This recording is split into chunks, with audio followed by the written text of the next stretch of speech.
नमस्कार, आप देख रहे हैं न्यूज इंडिया और मैं हूं आपके साथ कृतिका ठाकुर और आपका स्वागत है हमारे खास कार्यक्रम मारो राजस्थान में। कांग्रेस अध्यक्ष राहुल गांधी 9 जनवरी को राजधानी जयपुर के विद्याधर नगर स्टेडियम में कांग्रेस रैली को संबोधित करेंगे। रैली में प्रदेश भर से किसानों को लाया जाएगा, जिसको लेकर मुख्यमंत्री अशोक गहलोत और उप मुख्यमंत्री सचिन पायलट ने मंत्रिमंडल की बैठक ली। बैठक में राहुल के राजस्थान दौरे की तैयारियों को लेकर चर्चा की गई। आपको बता दें कि राहुल गांधी 9 जनवरी को प्रदेश की जनता का धन्यवाद करेंगे और देश भर में किसानों की कर्ज माफी को लेकर मोदी सरकार पर दबाव बनाएंगे। वहीं राजस्थान में किसानों की कर्ज माफी को उपलब्धि के तौर पर पेश करेंगे। कांग्रेस की इस रैली में लोकसभा चुनाव की तैयारियों का आगाज होगा। बैठक में डिप्टी सीएम सचिन पायलट, मंत्री प्रताप सिंह खाचरियावास, चिकित्सा मंत्री रघु शर्मा सहित कई विधायक और पार्टी के पदाधिकारी और कार्यकर्ता मौजूद रहे।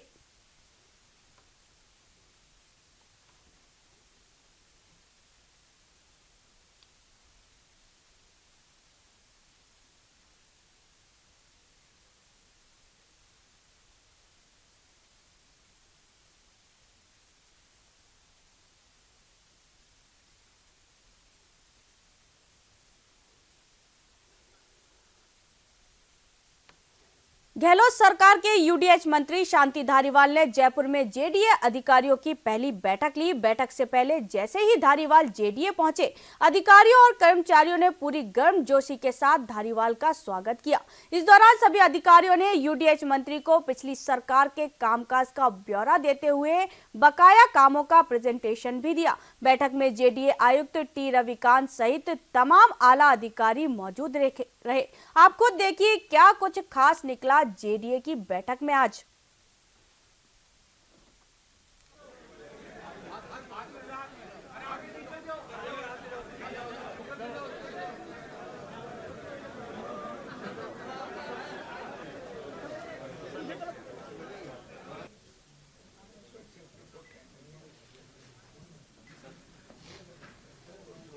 जेडीए के वर्किंग के बाबत आज काफ़ी कुछ विचार विमर्श हुआ है।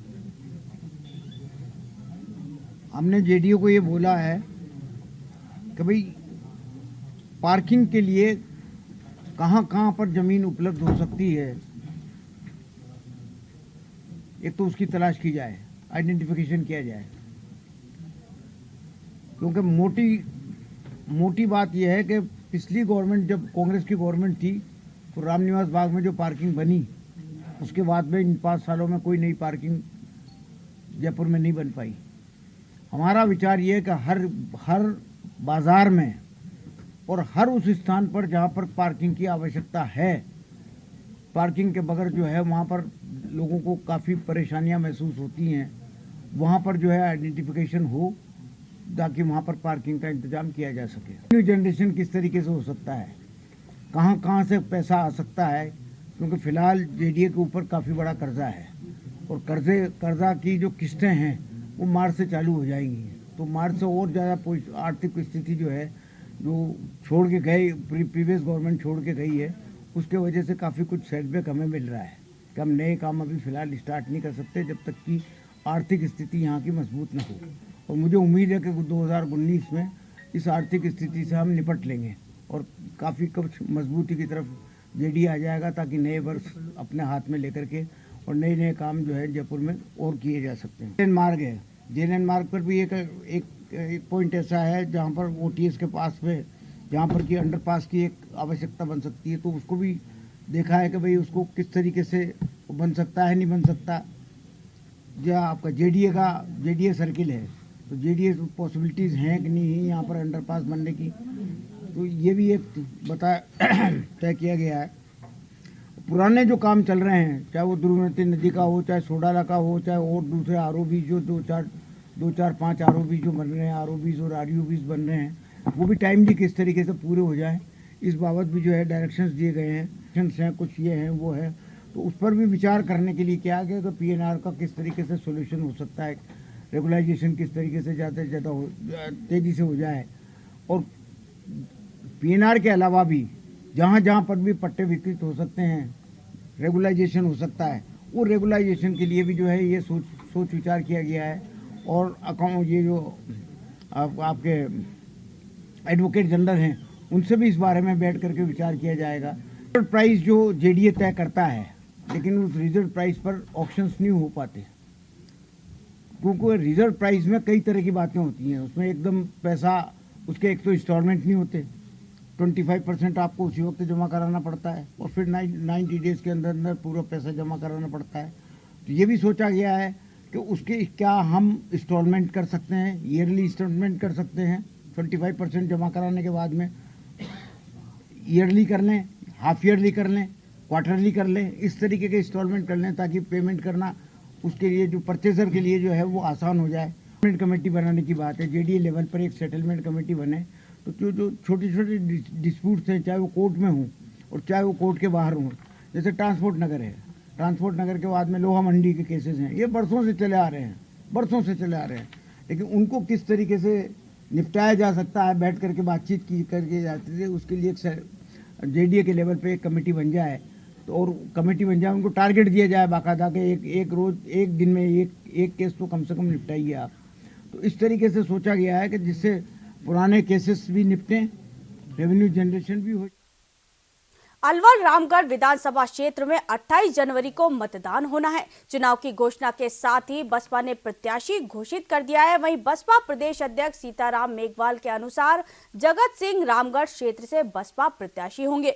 अलवर में एक निजी होटल में बसपा ने प्रेस वार्ता कर पत्रकारों को बताया कि अलवर के रामगढ़ क्षेत्र से मजबूत प्रत्याशी को चुनाव लड़ाने का निर्णय लिया है, इसलिए अब रामगढ़ से बसपा के राष्ट्रीय अध्यक्ष मायावती ने जगत सिंह को चुनाव लड़ाने का निर्णय लिया है।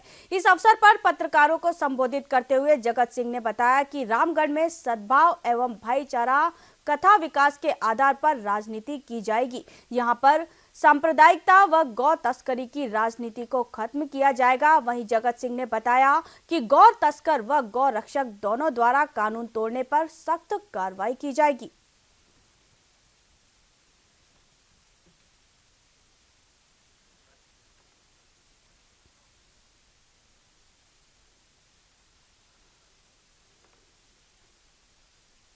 पशुपालन मंत्री लालचंद कटारिया ने पशु चिकित्सा से जुड़े कर्मियों को कड़ी हिदायत दी है। उन्होंने कहा कि पशु चिकित्सा सेवाओं में लापरवाही बरती तो संबंधित के खिलाफ सख्त कार्रवाई की जाएगी। कटारिया ने पशुधन भवन में पशुपालन और मत्स्य विभाग की समीक्षा बैठक को संबोधित कर पशु चिकित्सा से जुड़े कर्मियों को पशु चिकित्सा संस्थाओं में पूरे समय उपस्थित रहने और दवाओं की पर्याप्त उपलब्धता रखने के निर्देश दिए। साथ ही कहा कि लंबे समय से लंबित पशु चिकित्सकों की भर्ती से संबंधित प्रकरण को निस्तारित किया जाएगा।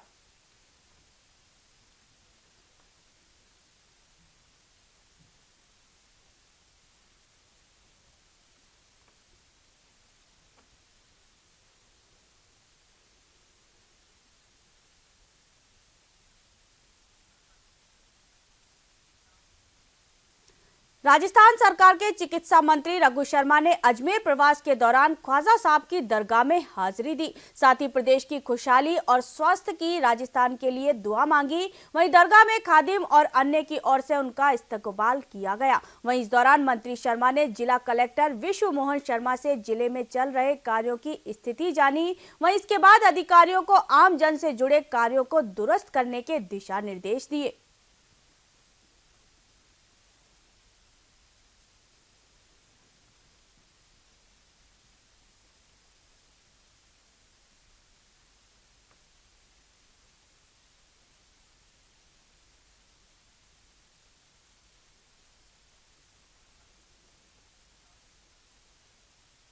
राजस्थान सरकार में महिला एवं बाल विकास मंत्री ममता भूपेश दौसा के सिकराय दौरे पर रही। इस दौरान मंत्री बनने के बाद पहली बार सिकराय पहुंचने पर कार्यकर्ताओं ने गर्मजोशी से उनका स्वागत किया। पांचोली गांव में पूर्व सरपंच धर्म सिंह गुर्जर और अधिवक्ता ताराचंद गुर्जर ने गर्मजोशी से स्वागत किया। यहां मंत्री ने कहा कि सन 2013 से ठप पड़े सिकराय विधानसभा क्षेत्र के विकास को पुनः गति मिलेगी। उन्होंने लोगों से भ्रूण हत्या करने वालों की प्रशासन को सूचना देने में सहयोग करने की अपील की।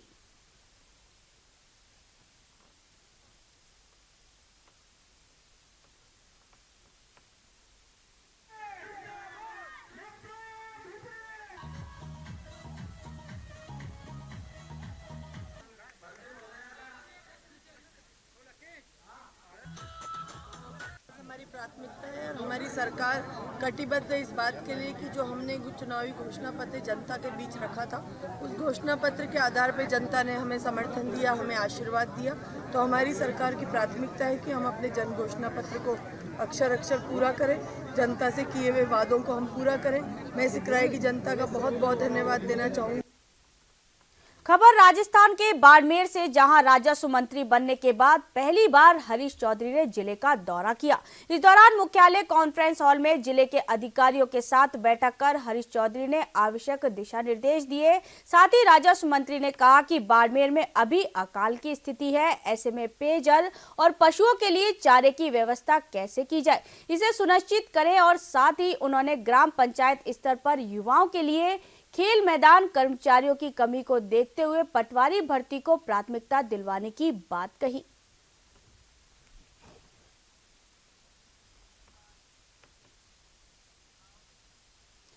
राजस्थान में सर्दी के साथ साथ स्वाइन फ्लू भी जमकर कहर बरपा रहा है। मुख्यमंत्री अशोक गहलोत के गृह जिले जोधपुर में स्वाइन फ्लू का प्रकोप बढ़ता ही जा रहा है। जांच में गुरुवार को फिर 25 मरीज स्वाइन फ्लू पॉजिटिव पाए गए। इन 25 मरीजों में से 18 मरीज जोधपुर शहर के रहने वाले हैं। इसके अलावा 2 मरीज पाली, 2 बाड़मेर, 2 नागौर और 1 जालोर जिले के मरीजों में स्वाइन फ्लू पॉजिटिव पाए गए हैं। शहर में लगातार पांव पसार रहे स्वाइन फ्लू को लेकर अब प्रशासन ने भी विशेष सतर्कता बरतना शुरू कर दिया है। वहीं स्वास्थ्य विभाग की टीमें लगातार गली मोहल्लों में जाकर सर्दी जुकाम के रोगियों को चिन्हित कर रही हैं। इसके अलावा जोधपुर के अस्पतालों में भी स्वाइन फ्लू का खौफ साफ नजर आ रहा है। सामान्य मरीज और अस्पतालों में जाने वाले लोग भी मुंह पर मास्क लगाकर घूम रहे हैं। वहीं जोधपुर में स्वाइन फ्लू से मौतों का आंकड़ा भी इस बार बहुत बड़ा नजर आ रहा है। इस बार स्वाइन फ्लू में 30 मरीजों की जान अभी तक ले ली है। यह आंकड़ा जो स्वाइन फ्लू के मरीज सरकारी अस्पताल में इलाज के लिए पहुंचते हैं।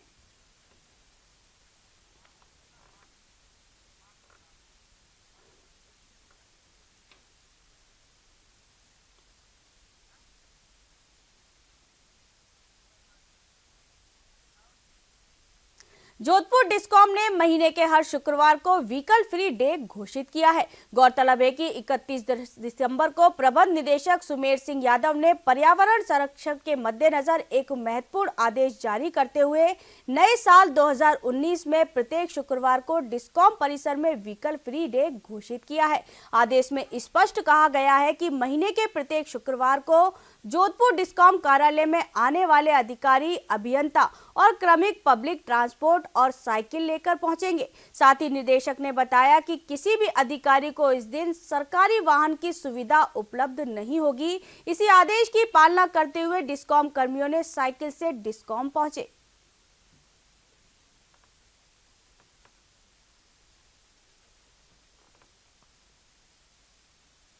राजधानी के खोना गोरियान थाने इलाके में एक ही समुदाय के 2 पक्षों में जमकर पथराव हुआ, जिसमें 4 लोग घायल हो गए। वहीं घटना की सूचना पर पुलिस मौके पर पहुंची और मामले को शांत करवाने का प्रयास किया, लेकिन मामला बढ़ता देख मौके पर ट्रांसपोर्ट नगर, मालवीय नगर और बजाज नगर थाने से अतिरिक्त जाब्ता मंगवाया गया, जिसके बाद मामला शांत हुआ। वहीं पुलिस ने पथराव करने वाले 15 लोगों को गिरफ्तार कर घायलों को उपचार के लिए अस्पताल भेज दिया। वहीं मामले में जानकारी देते हुए खोना गोरिया थाना प्रभारी वीरेंद्र सिंह ने बताया कि जमीनी विवाद को लेकर एक ही समुदाय के 2 पक्षों में झगड़ा हो गया था। इसकी सूचना पर थाना पुलिस मौके पर पहुंचकर मामला शांत करवाया।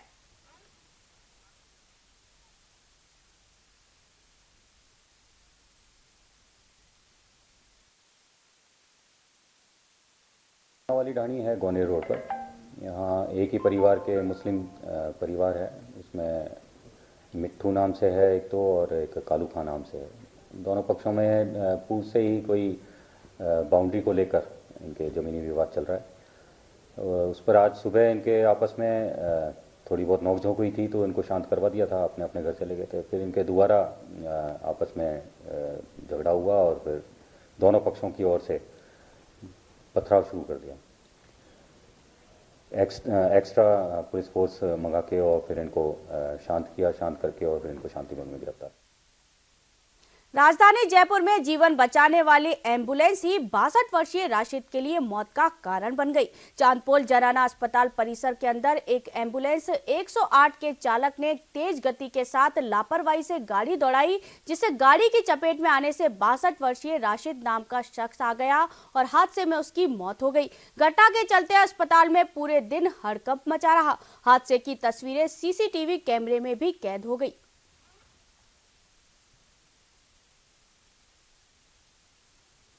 एक्सीडेंट का सामने आया। हाँ, क्या जानकारी है? जानकारी है हमारे को तो मेडिकल इतला पढ़ाई थी ऐसे एक्सीडेंट हो गया। ऐसे सुबह 8 सवा 8 बजे के लगभग जनाना हॉस्पिटल में गया एक्सीडेंट हुआ था 108 से। उसको मजबूर को 108 से एसएमएस लेके गए थे, उसको मृत घोषित कर दिया और डेड बॉडी उसके एसएमएस मुर्दा करे। उनके परिजन आए हुए हैं। कोई चालक को लेके कोई कार्रवाई अभी तक नहीं अभी कोटा में बोरखेड़ा थाना क्षेत्र में बिल्डर नीरज सुवालका के खाली मकान में महिला की खून से लथपथ लाश मिलने से इलाके में सनसनी फैल गई। वहीं घटना की सूचना पर बोरखेड़ा थाना अधिकारी सहित पुलिस के आला अधिकारी मौके पर पहुंचे और घटना स्थल का मौका मुआयना किया।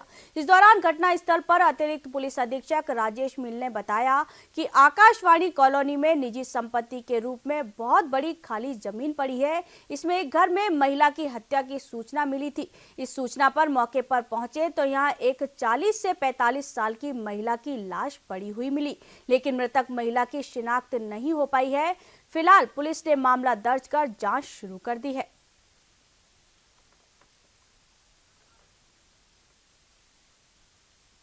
अजमेर के ब्यावर में गत दिनों सेंट्रल एकेडमी स्कूल की कक्षा 7वीं में अध्ययनरत छात्र द्वारा आत्महत्या करने के बाद परिजनों ने स्कूल पहुंचकर स्कूल प्रशासन से मामले की जांच कराने की मांग की। मृतक छात्र के पिता वीरेंद्र गुप्ता ने बताया कि मेरा पुत्र कुशाग्र गुप्ता सेंट्रल एकेडमी स्कूल की कक्षा 7वीं का छात्र था, जो कि गत 21 दिसंबर को स्कूल आने के बाद घर में फांसी का फंदा लगाकर आत्महत्या कर ली। जब वह घर आया था तो उसके हाथ के अंगूठे पर पेन से कुछ लिखा हुआ था। इस बारे में जब उससे पूछा गया तो उसने स्कूल प्रबंधक की ओर से लिखे होने की बात कही।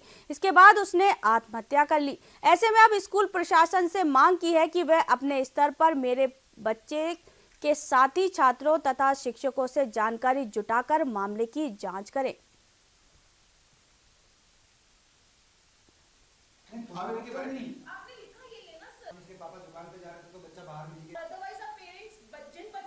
कुशाग्र गुप्ता जो 21 तारीख को स्कूल से जाने के बाद में लगभग कुछ हाथ में लिखा हुआ था और उसने फांसी लगा ली थी। मैंने ये मालूम करना चाहा कि तेरे हाथ में क्या लिखा हुआ है, तो उसने बोला था कि स्कूल से संबंधित कोई रूम चेंज करने वाला है, नंबर है। मैंने इतना ध्यान नहीं दिया। उसके बाद में मैं दुकान चला गया और उस समय पश्चात ही घर से फ़ोन आया मैसेज का कि उसने फांसी लगा लिया।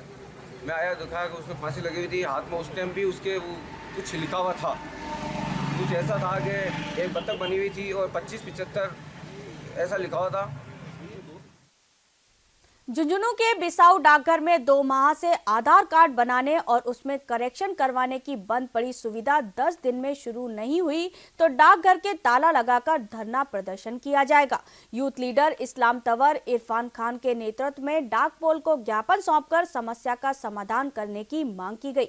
बता दें कि काफी समय से आधार कार्ड बनाने का काम बंद होने से 2 दर्जन गाँव के लोगों को काफी परेशानियां हो रही है। इन्हें कार्ड बनाने के लिए चूरू, रामगढ़, झुंझुनू जाना पड़ रहा है।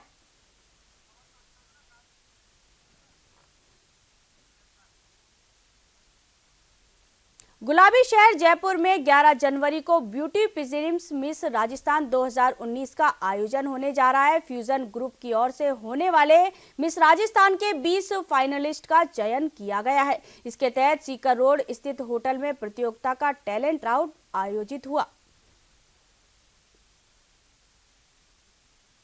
मोटिव यही है इस पेजेंट का कराने का कि जो भी लेडीज़ के सपने अधूरे रह गए हैं, जो अपनी कॉलेज लाइफ में सपने देखा करती थी या स्कूल लाइफ में सपने देखा करती थी, जो पूरे नहीं हो पाए हैं किसी भी कारण की वजह से, वो शादी के बाद वो सपने अपने पूरे करें।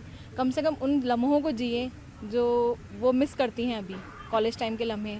आज सब यहाँ आई हैं, मिली हैं, तो अब सब अपने फ्रेंड्स बनेंगी आपस के अंदर और बहुत अच्छा कंपटीशन रहेगा और उसी की तरह से फिनाले रहेगा जिसके लिए हम लोग उनको ग्रूम कर रहे हैं।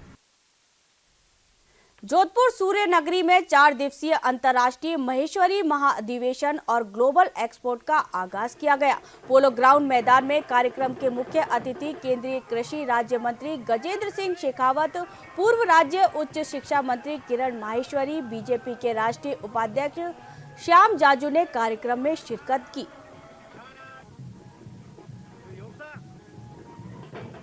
निश्चित रूप से एक स्वर्णिम अवसर है और मेरा मानना है कि किसी भी समाज के स्तर पर इतना बड़ा कार्यक्रम, जिस कार्यक्रम में 430 जिलों के प्रतिभागी हजारों की संख्या में जोधपुर में आए हों और लगभग दुनिया के कई सारे देशों से प्रतिनिधि यहाँ आए हों, ऐसा पहला सामाजिक इवेंट हो रहा है।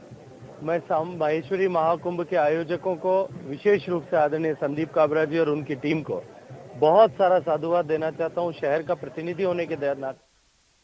उप मुख्यमंत्री और पीसीसी अध्यक्ष सचिन पायलट ने श्रद्धांजलि। पीसीसी के महासचिव महेश शर्मा की मां का हुआ था निधन।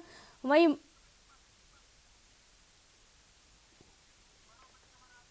तो इस वक्त की बड़ी खबर आ रही है राजस्थान के जयपुर से। आपको बता दें, सालासर शोभासर में बैंक में लूट की वारदात हुई है, जहां नकाबपोश 3 बदमाशों ने दिया है वारदात को अंजाम। बंदूक की नोक पर की गई है लूटपाट। 8,67,000 रुपए की हुई है लूट। सीसीटीवी कैमरे में हुई है पूरी वारदात कैद। आपको बता दें, शोभासर के बैंक ऑफ बड़ौदा में हुई है यह वारदात, जहां सालासर थाना अधिकारी जाब्ते के साथ मौके पर पहुंचे हैं। सालासर शोभासर में बैंक में लूट की वारदात हुई है, जहां नकाबपोश 3 बदमाशों ने वारदात को अंजाम दिया है। बंदूक की नोक पर की गई है यह लूटपाट। 8,67,000 रुपए की हुई है लूट। सीसीटीवी में पूरी वारदात कैद हो गई है, जहां शोभासर के बैंक ऑफ बड़ौदा में यह पूरी वारदात हुई है, जहां नकाबपोशों ने बंदूक की नोक पर इस पूरी वारदात को अंजाम दिया है। इस वारदात में 8,67,000 की लूट हुई है।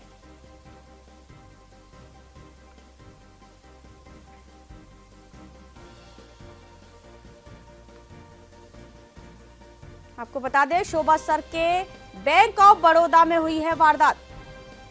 वहीं अगली बड़ी खबर है, जयपुर के उप मुख्यमंत्री सचिन पायलट ने दी है श्रद्धांजलि। पीसीसी के महासचिव महेश शर्मा की मां का हुआ था निधन। महेश शर्मा के आवास पर जाकर पायलट ने दी है श्रद्धांजलि। उप मुख्यमंत्री सचिन पायलट ने श्रद्धांजलि दी। पीसीसी के महासचिव महेश शर्मा की मां का निधन हुआ था और उन्हें जाकर सचिन पायलट ने श्रद्धांजलि दी है। तो इस वक्त की बड़ी खबर राजस्थान के जयपुर से। पीसीसी के महासचिव महेश शर्मा की मां का निधन हुआ था, जहां आज बैठक में सचिन पायलट ने पहुंचकर पीसीसी महासचिव के मां को श्रद्धांजलि दी। तीर्थ नगरी पुष्कर के कानस गांव में डीजे की तेज धुनों पर पिकअप को नचाना उस वक्त भारी पड़ गया जब पिकअप के असंतुलित हो जाने से एक नौजवान की दर्दनाक मौत हो गई। अचानक हुए हादसे के बाद पिकअप ड्राइवर और अन्य साथी घबरा गए और मौके से भाग खड़े हुए। हादसे की सूचना के बाद पुष्कर पुलिस मौके पर पहुंची और पिकअप के नीचे दबे मृतक कन्हैया रावत के शव को बाहर निकलवाकर राजकीय अस्पताल भिजवाया।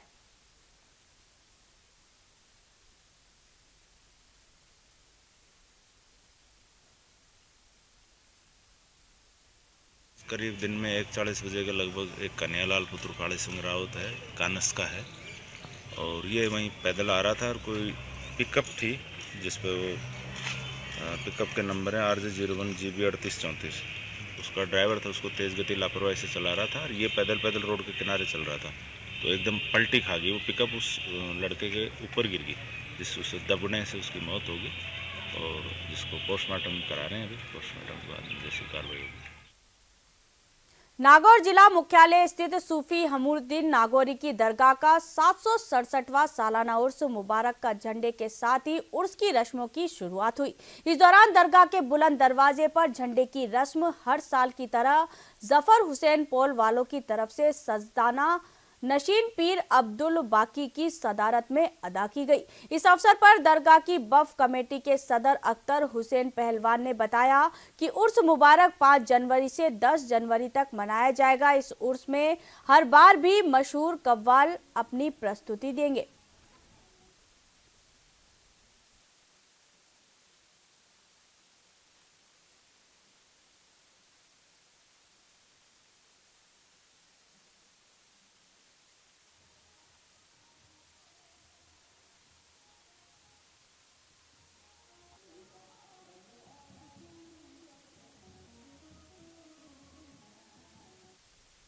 तो इस बुलेटिन में फिलहाल इतना ही। देश प्रदेश से जुड़ी तमाम खबरों की अपडेट्स के लिए देख